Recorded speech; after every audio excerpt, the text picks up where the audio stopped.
company put together our team. My job was to create the itinerary, organize the food, ensure that everyone else arrived where they were supposed to, etc.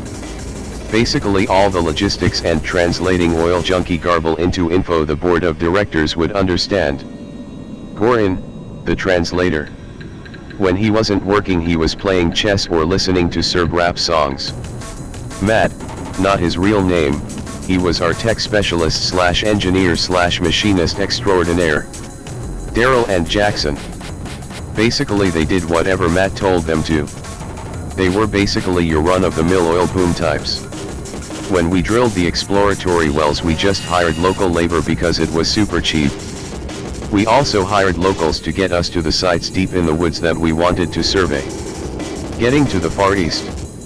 I picked up Daryl and Jackson in Minot and then started the 8+ hour drive to the Minneapolis airport. It was a beautifully sunny day in the middle of July. Eventually we made our way to the MSP airport, where we met Matt. He was a quiet guy, in his 50s.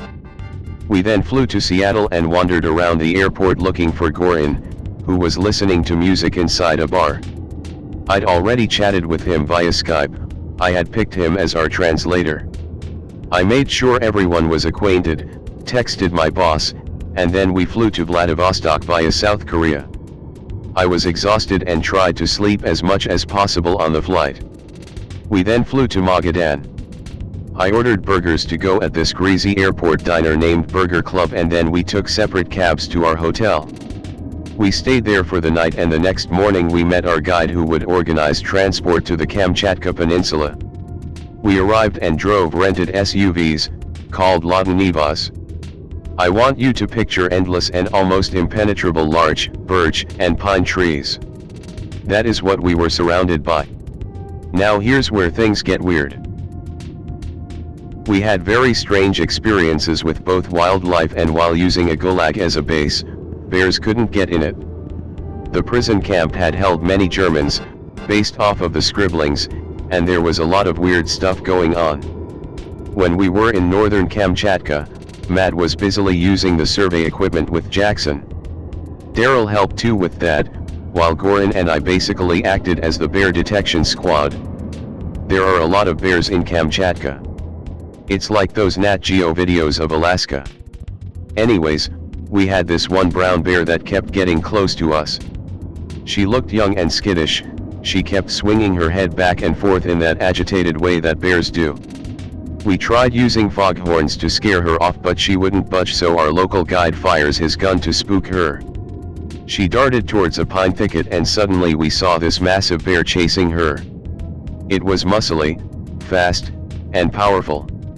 Its coat was a very dark grayish brown, its front legs were longer than its hind ones and it kind of ran like a hyena, if that makes any sense. I'd never seen anything like it. It tore apart the smaller bear and started eating her about 1,000 feet away from us. I had Goran and Daryl keep their guns aimed at the bear. The guide told us that it was a type the locals are aware of and that they're very rare. They occasionally kill smaller bears. I later learned a skin from one of these was obtained many years ago by a Swedish biologist named Bergman, but there doesn't seem to be any interest in tracking these animals down. After about 10 more minutes Matt finished the survey and we loaded our equipment into the off-road truck and left. The giant bear was still lounging near its kill. One day, when we returned to our KRAZ 214, giant Soviet-era vehicle, pick attached, I noticed a pile of human-looking feces. At night we could hear someone moving around and we felt like people were watching us. I assumed that we were dealing with old believers, basically crazy Russian Amish people who live in the middle of nowhere, so I had Goran tell them to knock it off in Russian. Someone shouted back to him and he said that they said this was their land and we needed to leave. We also once stumbled across a house that our guide said was used by an old believer and he had us turn around. They live like the Amish except they'll cut you up in a heartbeat. We packed our things and went back to base camp to plot our next trip. By now our local contacts had an exploratory well drilled in Kamchatka and we were focusing on a new area west of Magadan. Okay, Now for by far the creepiest experience when we were in Siberia. As we were exploring the area west of Magadan, we found an abandoned prison camp. It had tall wooden towers, some concrete and steel buildings that were still functional, and a fence that was falling apart. We used it as a camp because bears couldn't get in and it seemed safer. It was also a lot nicer to not have to set up tents and to have tables to use. I am not someone who is overly interested in ghosts, but I 100% believe that place was haunted by some very frustrated spirits. There were German phrases scribbled here and there under boards whatnot, so I'm assuming it was one of the camps the Soviets built in the 40s to house German POWs and SS officers captured after the war. Germans got worked to death in Siberia after that war ended. Several of us heard boots marching during the night. Maybe that was some sort of animal, but it sounded human. Knocking noises, banging noises, and I had a weird dream where I was talking to a woman with black eyes and floating hair. It was genuinely disturbing. Matt, not superstitious, said he had a nightmare where he was choked by something. We stayed there for a few days, and since Daryl, Gorin, and I didn't really have much to do while Matt and Jackson did their surveys, we built a Ouija board using a notepad, a few pens to draw in the letters, and a wooden table in the camp. We basically decided to talk to whoever was there.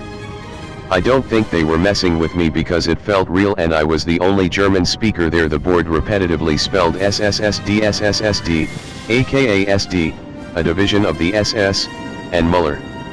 The board also spelled several German phrases including Ganz ruhig, all quiet, and Wiederkommen, come again.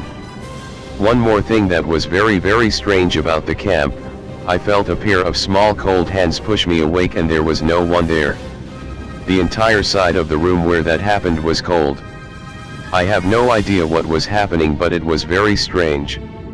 Gorin also claimed to feel something push him, and seeing as he was the only Slav there, maybe the spirits disliked him. IDK. What types of phrases did you find written? Everything from personal names such as Ich heiss Heinrich, my name is Heinrich, to place names someone had etched.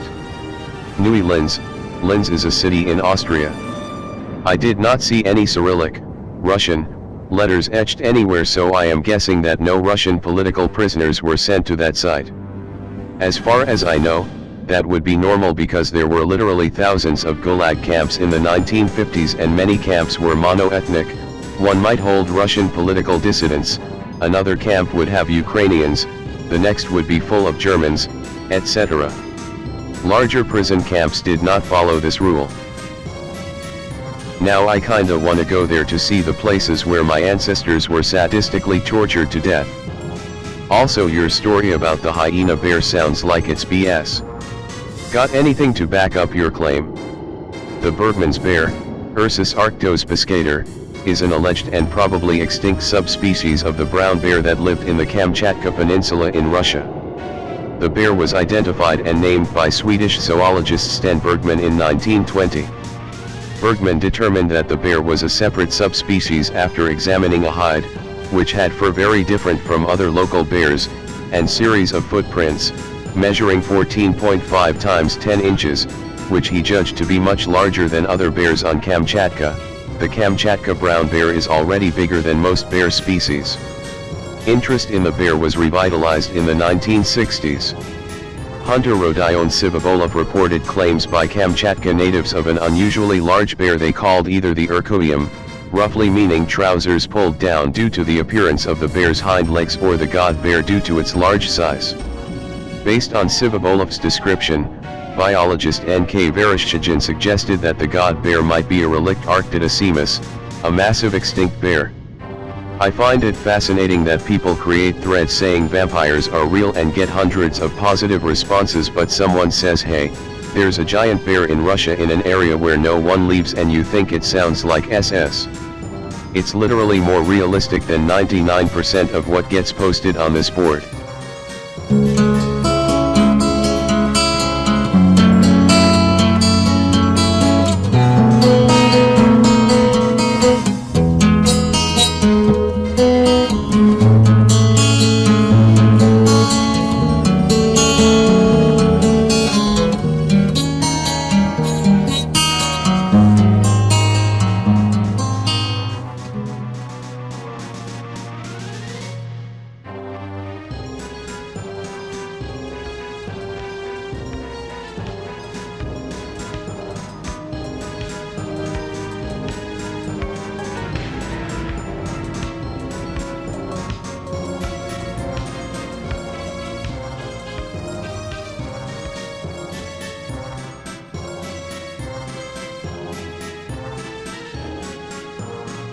I have an in a desert story. Back when I had my Chinese girlfriend, Norinko SKS, I was making a hiking trip of it below and to the east of Rockville, which is near Zion's Canyon. I'd been walking around for a few hours when I came upon the ruins of a brick wall and a log house. It was pretty much in the middle of nowhere with a small path that led away from it. The house was collapsed and the well on the property was long since capped. Moving some of the collapsed rotten timbers, I found some nice old-time nails and a couple brass buttons that I gave to my cousin. There was a small headstone out behind the house that was too worn to see the name. It was only about a foot high and white sandstone, which in this region of the country usually means it was a baby that had died. I did not want to dig the grave up, so I took the walking path and it led me into Rockville proper. I hitched a ride with a group of tourists going to Zion. They were Koreans that had never been to this part of the country. They honestly were fascinated by my SKS. I had unloaded it and let them touch it. The translator asked me what I was doing and I told her that I had been hiking. They dropped me off in front of a cafe where my friend worked and I went in with hiking pack and rifle and all and got some food. Some Dutch tourists took their photo with me having the rifle slung over their shoulder. I never did get an email or address from them. I wish I had that photo. Friend gets off work in an hour and drives me back to my car. It was a great day. And no one freaked out that I was open carrying an SKS in southern Utah. I just talked with my father and he reminded me of one that I had completely forgotten about from when I was a kid. Late 1980s deer hunt in a canyon in Utah. Tagging along with my father and carrying a .22 LR while he has a .30-06. He takes a mule doe and drags it down to the road where there is a stream to start dressing it out before we haul it back to the truck. Kid about 16 or 17 comes riding up on a dirt bike and we have a nice chat about the deer. He rides further up the trail. We hear a shot before he's out of our sight and he ditches the bike, then stands there looking at it in shock. Dad tells me to stay with the deer and keep my rifle ready. He goes up to the kid with his rifle and asks him what's going on. Kid starts sobbing and pointing to a hole in the bike. Some fucker shot the bike while the kid was riding another way. Someone took a shot at a kid on a dirt bike who was completely unarmed.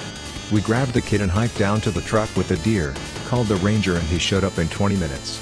Never found the guy who took the shot. Last one I am going to relate is the story that some of you have already heard. It's October of 2007 and my ex-third ID roommate Brian wants to go camping above Park City. We get our other roommate Mike to go with us, but Brian takes forever to get his gear together and we don't leave until an hour before sunset. Finally we get up to the camp area about an hour after dark and set up. It's pretty close to the timber line and it's getting cold quickly. I break out a bottle of sangria and we all sit around the fire snug and drinking wine. I brought with me a 995 carbine and an M38. An hour or so later we heard this big crunch from the tree line. Brian sits up straight and I toss him the 995. I bolt around into the M38 and stay by the fire. He starts circling the trees trying to get a better view on what it is. Hear another big crash and I walk over to him. We can see something out there in the dark. I fire a shot at the ground with the M38 to scare it off. The thing comes even closer. Brian goes back to Mike, who is drunk as hell, and they both pack the gear back into the car. I keep my eyes on the shadow, then I hear the scariest thing I have ever heard in my life. It was a bull moose call from about 40 yards. I backed up and we got the hell out of there as quickly as possible, but the road down was pretty bad and Brian had to run ahead of us with the